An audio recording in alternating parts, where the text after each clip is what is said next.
High up in the misty mountains, beyond the whispering waterfalls and past the silver cloud valley, there lived a young dragon named Ember.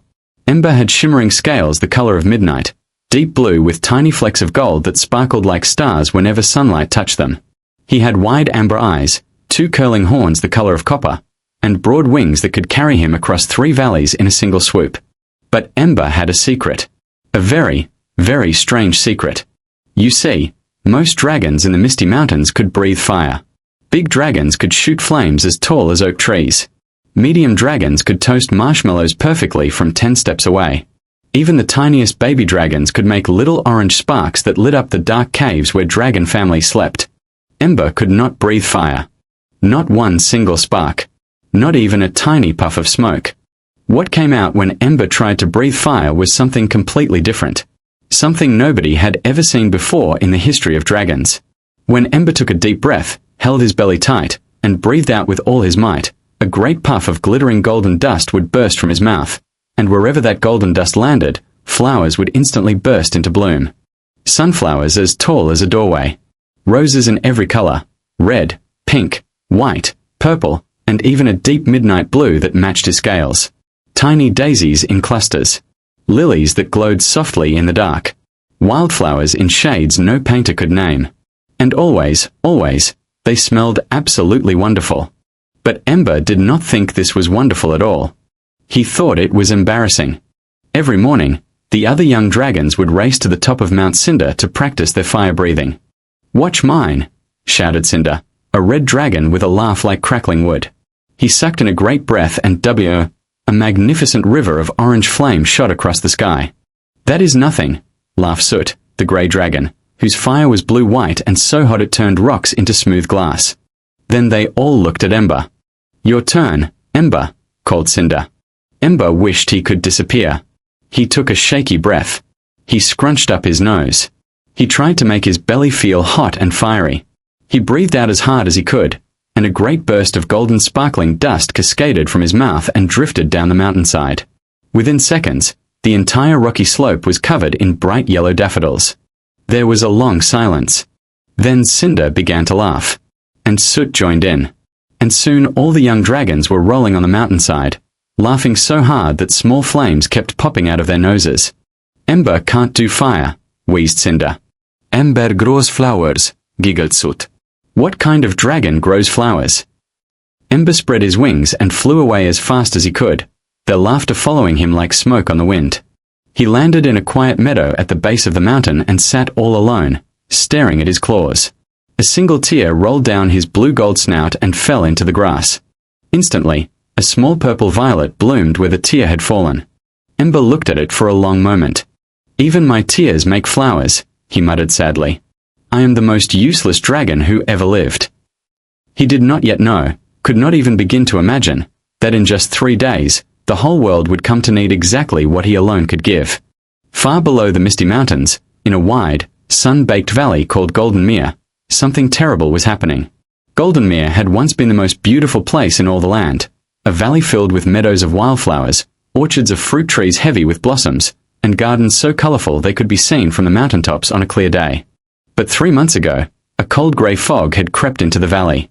Nobody knew where it had come from. It moved slowly, like a cat sneaking across a carpet, and wherever it settled, every living plant turned grey and crumbled to dust. The wildflower meadows became fields of grey powder. The fruit trees went bare and brittle. The vegetable gardens shriveled and died. The people of Goldenmere were frightened and hungry. Without their crops, they had little food. Without the flowers, the bees had gone, and without the bees, even the plants that survived in the furthest corners of the valley were slowly wilting. The valley elder, a kind old woman named Nora, had tried everything. She had called the finest gardeners in the land. She had summoned wise scholars who had read every book about plants and soils and weather. She had even sent a messenger to ask the mountain witches for help. But nothing worked. The grey fog simply could not be pushed back. One afternoon, Nora sat outside her little stone house at the edge of the valley, worrying. The grey powder crept closer every day. Around her feet, the last few tufts of grass were still a faint green, but she could see them fading. Then she heard something. A low, sad sound, like a sigh too big for a person. She looked up. High overhead, A dragon was gliding through the clouds, a young one, by the look of his size, with dark blue scales that caught the afternoon light.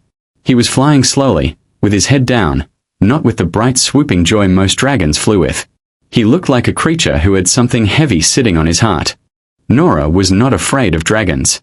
She was too old to be afraid of very many things. She stood up and waved both her arms above her head. "Hello up there," she called.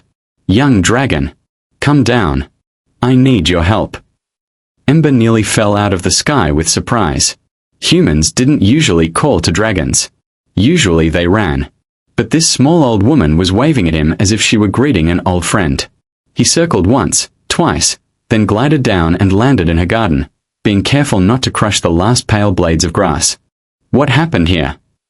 Ember asked, looking around at the grey wasteland. Nora told him everything. As she talked, Ember felt the sadness in the valley settle around him like a cold blanket. He had been feeling sorry for himself all morning, but this was real sorrow. A whole valley, dying. A whole community of people, frightened and hungry. "I cannot help you," Ember said, and his voice was full of shame. "I am not a proper dragon. I cannot do anything useful. I cannot even breathe fire." Nora tilted her head. "What can you do?" "Nothing. Just this." He took a breath and puffed, and a cloud of golden dust drifted out and settled on the grey ground nearby. In a moment, a cluster of bright orange marigolds burst up through the powder. Nora's eyes went wide. She stepped forward and cupped one of the marigolds in both hands, staring at it as if she had just been handed a diamond. "How many flowers can you make?" "I do not know," Ember said. "As many as I breathe, I suppose. But it is not a dragon gift. It is nothing." Nora looked up at him with bright, sharp eyes that had seen many years and many things. "Young dragon," she said quietly, "I think you might be exactly the miracle we have been waiting for." Word spread through Golden Mere very quickly. By the next morning, half the valley's people had gathered in the grey central meadow. There were farmers in muddy boots, children holding their parents' hands, bakers and teachers and carpenters, all standing quietly in the ash-grey field, looking at the young dragon who stood at its edge. Ember looked back at them and felt his heart hammering inside his chest. He had never had an audience before, except for the other young dragons laughing at him, and that had been awful. But these people looked at him differently. They looked at him with hope. That was somehow even more frightening. What if it didn't work? What if the grey fog ate the flowers as fast as he could make them? "You can do it," Nora said softly beside him. "Trust yourself." Ember closed his eyes. He thought of the daffodils on the mountainside. He thought of the purple violet that had bloomed from his tear. He thought of every time his breath had made something beautiful, and how he had always turned away from it, embarrassed. Maybe, he thought, he had been looking at it all wrong. He opened his eyes, took the deepest breath he had ever taken, filling every corner of his great chest, and he breathed out. The golden dust poured out of him like a river of sunlight. It was more than he had ever made before. Far more. It spread across the grey meadow in sweeping golden waves, glittering as it drifted down, catching in the morning light like a cloud of living stars. And then came the flowers. First the daisies, popping up in white and yellow clusters. Then cornflowers in brilliant blue. Then roses, red, pink, cream, climbing up from nowhere. Then lavender, and tulips, and bluebells, and poppies, and flowers nobody could name, flowers in shapes nobody had ever seen, flowers in colours that didn't quite have words yet. In less than a minute, half the grey meadow was carpeted in glorious colour, and the air smelled so sweet and warm that people's eyes filled with tears. The children were the first to move. They ran into the flowers, squealing with delight, holding out their arms as butterflies, from nowhere, as if summoned, began to flit among the petals. A little girl with red braids stopped right in front of Ember and looked up at him with enormous eyes. "You made those," she said. Not a question, a declaration, filled with wonder. "I did," Ember said. And for the very first time, he did not feel ashamed saying it. But then he noticed something. At the far edge of the meadow, where the flowers had bloomed closest to the grey fog, the petals were already beginning to grey. The fog was creeping forward again, slowly absorbing the colour. The flowers pushed back. It was as if they were alive in a new way, fighting. But Ember could see that they would not hold forever.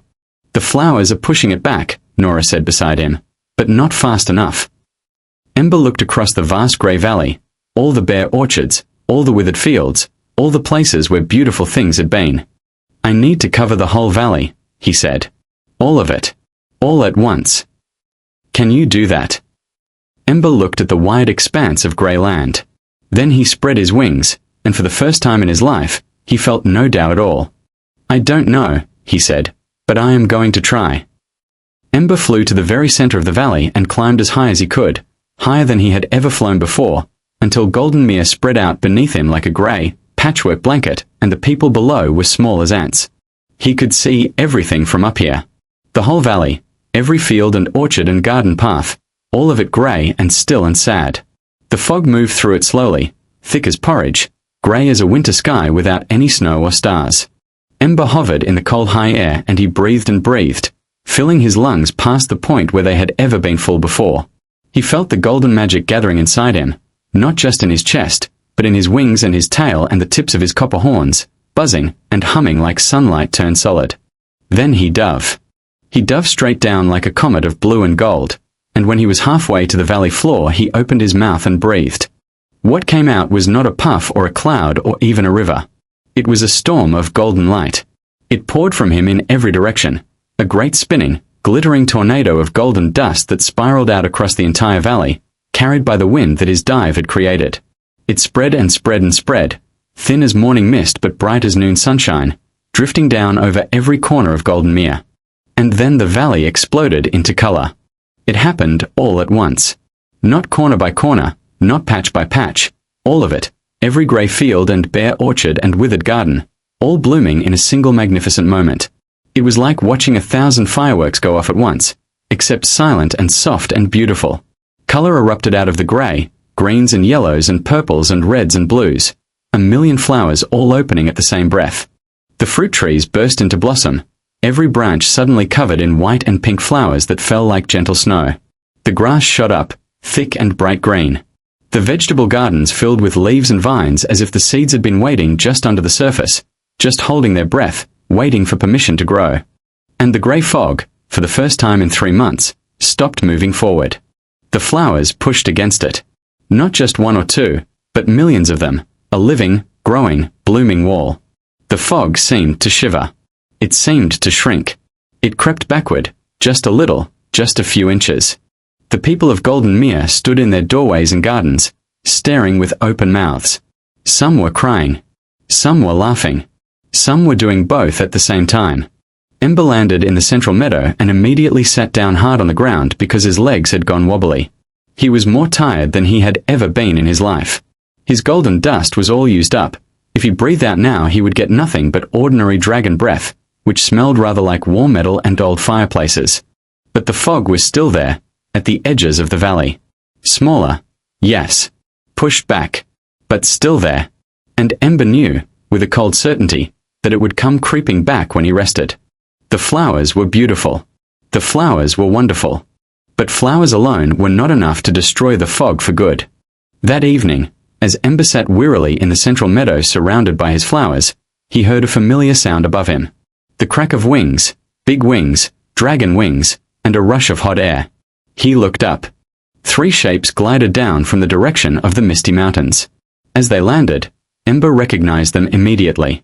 Cinder, Soot, and Flicker, a small golden dragon who had been the loudest laugher of all. Ember stood up quickly, his tired wings spreading slightly in spite of himself. His jaw tightened. "What are you doing here?" he asked. There was an awkward silence. Cinder scratched the back of his neck with one claw, which was something he always did when he was embarrassed. "We saw it from the mountain," Cinder said finally. "What you did. The whole valley turning gold and then color. We could see it from all the way up at Mount Cinder." He paused. "It was the most incredible thing I have ever seen." "We came to say sorry," said Flicker, quietly, staring at the ground. "We were horrible to you. We made you feel like your gift was worthless. But Ember, what you did today," she shook her head. "There is nothing worthless about any of this." Ember looked at the 3 of them for a long moment. The anger and hurt that he had carried since that morning on the mountainside sat in his chest like a stone. Then, slowly, like a flower opening in its own time, the stone loosened. "The fog is still there," Ember said. The flowers pushed it back, but they cannot destroy it. I don't know what can. We might, said Soot. A flower is life. But fire. Fire purifies, said Cinder, and his eyes were serious now, no laughter in them at all. My grandmother told me that some ancient fogs can only be broken by dragon fire. Not destroyed, broken open, so the light can get in. Ember stared at him. So together, Ember said slowly, flowers and fire. Life and light, Cinder said. That might do it. They made a plan there in the flower meadow, as the stars came out above Golden Mere for the first time in 3 months, because the grey fog no longer blotted out the sky overhead, and the stars could shine through. The people of the valley brought the dragons warm soup, the first hot soup they had cooked with their own vegetables in months, and sat with them, and listened to the plan, and the children fell asleep against the warm sides of the dragons while the adults talked. Tomorrow, they would face the fog together. And Ember, for the first time in his life, did not feel alone.